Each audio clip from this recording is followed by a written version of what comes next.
요즘 바이브 코딩이라고 해서 AI랑 대화하면서 앱 만드는 시대라고 하잖아요. 그래서 해봤죠. 근데 몇 번 명령하고 나면 에러 나고 수정하면 또 꼬이고 결국 내가 다 고치거나 다시 만들고 있더라고요. 그런 와중에 발견한 해외 강의 하나가 있었습니다. 바로 딥러닝 AI에서 만든 바이브 코딩 with 레플릭 강의인데요. 그 중에서도 에이전트 코드 개발의 5가지 원칙이라는 편이 진짜 핵심만 딱 잘 짚어주더라고요. 오늘은 그 내용을 기반으로 AI랑 제대로 소통하면서 실제로 앱을 완성하는 데 필요한 5가지 바이브 코딩 원칙을 쉽게 풀어드릴게요. AI로 바이브 코딩 하시는 분들, 그리고 해보시고 싶은 분들, 이제는 AI랑 진짜 함께 만들 수 있습니다. 시작해볼까요? 원칙 첫 번째, 하나씩 작게 구체적으로 레플릿 에이전트는 말귀를 못 알아듣는 게 아니라 말이 많으면 못 알아듣는 겁니다. 예를 들어 우리가 에이전트에게 로그인 기능 만들어줘. 그리고 로그인 후엔 대시보드도 보여주고 유저 정보 저장도 되게 해줘 라고 하면 AI 입장에선 이렇게 반응해요. 잠깐, 뭐부터 해야 하지? 로그인부터? 저장은 어디에? 대시보드는 어떤 구조로? 결과는 엉뚱하거나 불완전한 코드가 나옵니다. 그래서 중요한 건 한 번에 하나의 작업만 요청하고 최대한 구체적으로 말하기. 예를 들어 이렇게요. 이메일, 비밀번호를 입력하는 로그인 폼을 만들어줘. 버튼을 누르면 콘솔에 유저 정보를 출력하게 해줘.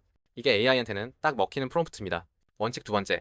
점진적으로 쌓기. 우리가 흔히 착각하는 게 AI가 다 만들어주겠지? 라는 생각이에요. 근데 진짜 잘 쓰는 사람은요, 기능을 쪼개고 하나씩 테스트하고 확인하고 넘어갑니다. 넷플릭스는 기본적으로 버전 관리를 해줘서 체크포인트 기능을 쓸 수 있는데요. 새로운 기능을 만들 땐 항상 저장, 실험, 실패 시, 롤백 이 구조로 반복하는 게 핵심입니다. 예를 들어 로그인 기능 만들고 테스트, 이상 없으면 회원 가입 기능 추가, 또 테스트, 문제 생기면 이전 버전으로 복원, 이 흐름이 익숙해지면 망하지 않는 AI 코딩 루틴 이 몸에 배게 됩니다. 정리하자면 레플릿 에이전트는 말을 잘 알아듣는 아이지만 짧고 명확하게 지시해야 한다. 앱은 한 방에 뚝딱 나오는 게 아니라 기능 단위로 쌓아 올리는 구조여야 한다. 이 두 가지만 잘 지켜도 왜 AI한테 시켰는데 더 힘들지? 라는 말이 나오지 않게 됩니다. 그럼 다음으로는 AI가 준 코드 결과물을 어떻게 읽고 이해하고 내 것으로 만들 수 있는지 그 세 번째 원칙에서 알려드릴게요. 자, 이제 레플릿 에이전트가 코드를 짜주기 시작했어요. 그럼 우리는 이제 손 놓고 기다리면 되는 걸까요? 아니요. 오히려 이때부터가 진짜 시작입니다. 원칙 세 번째. 레플릿 에이전트의 설명을 잘 읽기. 레플릿 에이전트는 단순히 코드만 짜주는 툴이 아닙니다. 진짜 중요한 거 그 아래에 있는 설명이에요. 에이전트는 이렇게 말해줘요. 이 코드는 사용자가 로그인 버튼을 눌렀을 때 이메일과 비밀번호를 가져와서 콘솔에 출력합니다. 이후 단계에서 백엔드 인증과 연결 가능합니다. 이런 설명을 스킵하지 말고 꼼꼼히 읽으세요.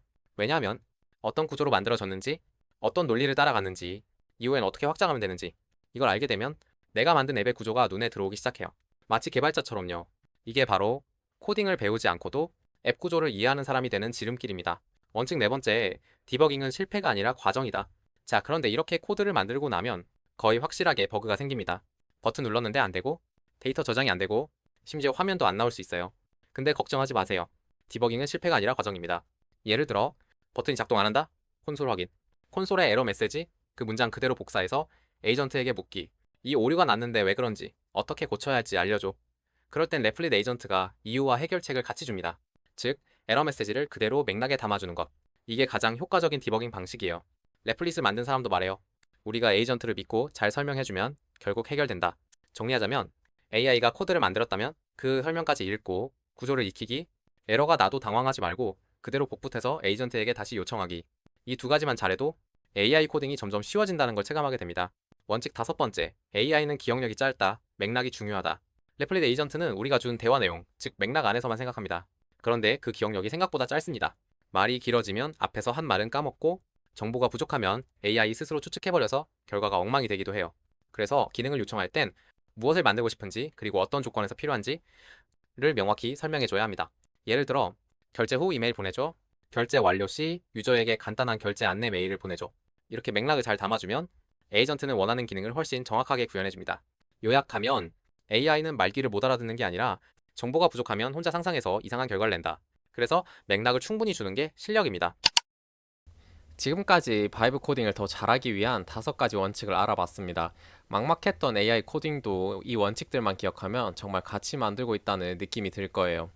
마지막으로 정리하자면 첫 번째, 하나씩 작게 구체적으로 명령하기. 두 번째, 체크 포인트를 남기면서 점진적으로 기능 쌓기. 세 번째, 에이전트 설명을 꼼꼼히 읽으면서 구조를 파악하려 노력하기. 네 번째, 디버깅도 하나의 과정으로 생각하고 끝까지 해결해보기. 다섯 번째, 맥락을 정확히 전달하기. 다들 꼭 이 다섯 가지 원칙을 생각하시면서 바이브 코딩 하시길 바랍니다. 이제 아이디어만 있다면 개발자가 아니더라도 서비스 하나쯤은 직접 만들 수 있는 시대입니다. 그리고 만약 이런 바이브 코딩에 관심 있으시다면 제가 직접 운영하는 커뮤니티로 오세요. 고정 댓글에 링크 남겨두겠습니다. 커뮤니티에서는 바이브 코딩 관련 정보, 누구나 가능한 5일 바이브 코딩 챌린지, 바이브 코딩 팀원 모집 등 다양한 콘텐츠를 받아보실 수 있습니다. 궁금한 점 있으시면 댓글로 남겨주시고 좋아요와 구독 한번 부탁드리면서 다음 영상에서 뵙겠습니다. 감사합니다.